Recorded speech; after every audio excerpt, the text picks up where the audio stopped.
Donc, au chapitre des réalisations, l'OFNAC a poursuivi jusqu'à son terme la mise en œuvre de la stratégie nationale de lutte contre la corruption. C'est une œuvre importante. Nous avons aussi élaboré un plan stratégique de prévention et de communication avec l'appui d'un cabinet rigoureusement sélectionné par appel d'offres. Nous avons élaboré un plan stratégique pour l'OFNAC et l'OFNAC a su faire preuve de rigueur et de constance institutionnelle. L'ensemble des rapports d'activité annuels couvrant la période 2014 à 2024 a été produit, transmis au président de la République et publié. Donc l'OFNAC fait partie des rares structures à être à jour de la publication et de la transmission des rapports. De plus, 1 an après mon accession à la présidence de l'OFNAC, j'ai entrepris le recrutement d'un commissaire aux comptes par appel d'offres. Il fallait aussi, avant de balayer ailleurs, commencer par sa porte. Il fallait s'assurer de la bonne gouvernance interne. À la faveur de cette démarche, les états financiers de la période 2019 à 2023 ont été adoptés et ceux de 2024 ont été déposés. Nous avons aussi fait mener, par un cabinet recruté sur appel d'offres aussi, un audit organisationnel, social et de la politique de rémunération dont les résultats pourront être utilement exploités par les autorités de l'OFNAC. Au chapitre des statistiques chiffrées, quelques exemples seulement. 2442 plaintes et dénonciations ont été enregistrées depuis la création de l'Office, dont 397 pour la seule année 2024, ce qui correspond à une hausse de plus de 300% comparée à 2023.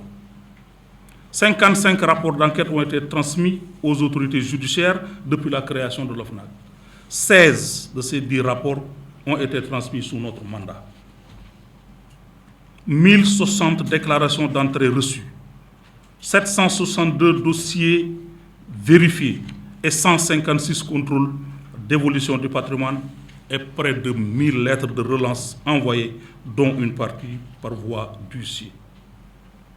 Sur le terrain de la prévention, l'OFNAC a multiplié les actions de sensibilisation, travaillé avec les collectivités territoriales, les universités, la société civile et conduit des exercices de cartographie des risques dans les secteurs stratégiques de notre économie.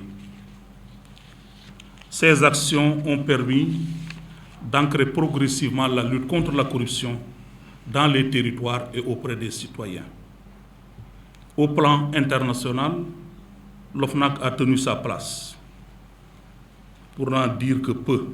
C'est ainsi que nous occupons le poste de trésorier du RINCAO, le réseau des institutions de lutte contre la corruption en Afrique de l'Ouest, vice-président de l'Association des autorités de lutte contre la corruption dans les pays membres de l'OCI et membre du comité exécutif de l'ACA.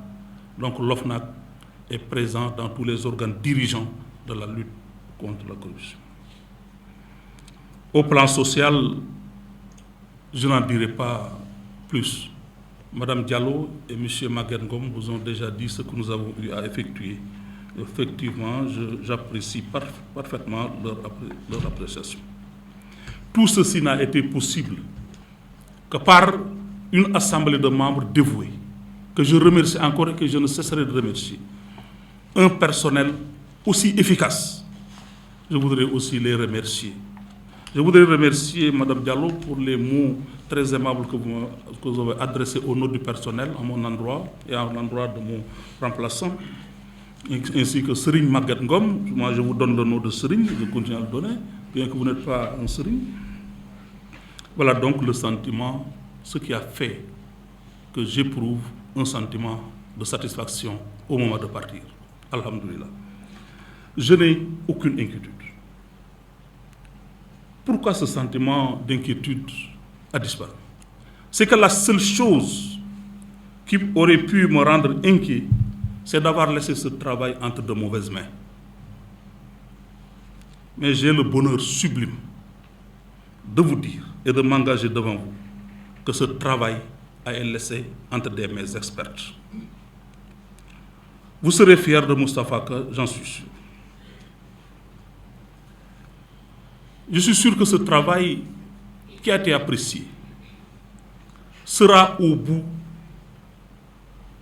de quelque temps considéré comme une œuvre minime, tellement les résultats produits par Moustapha Ka et son équipe seront considérables.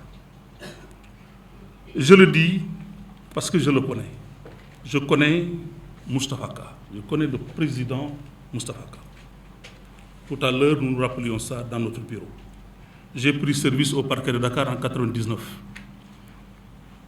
Il m'y a trouvé quelques mois après, en compagnie de Cheikh Bambagnan, que je salue aussi de passage. Là-bas, nous avons cheminé quelques années qui m'ont permis de l'apprécier, de voir en lui un excellent magistrat, un homme affable, généreux dans l'effort, un fonctionnaire loyal avec un sens élevé du devoir républicain.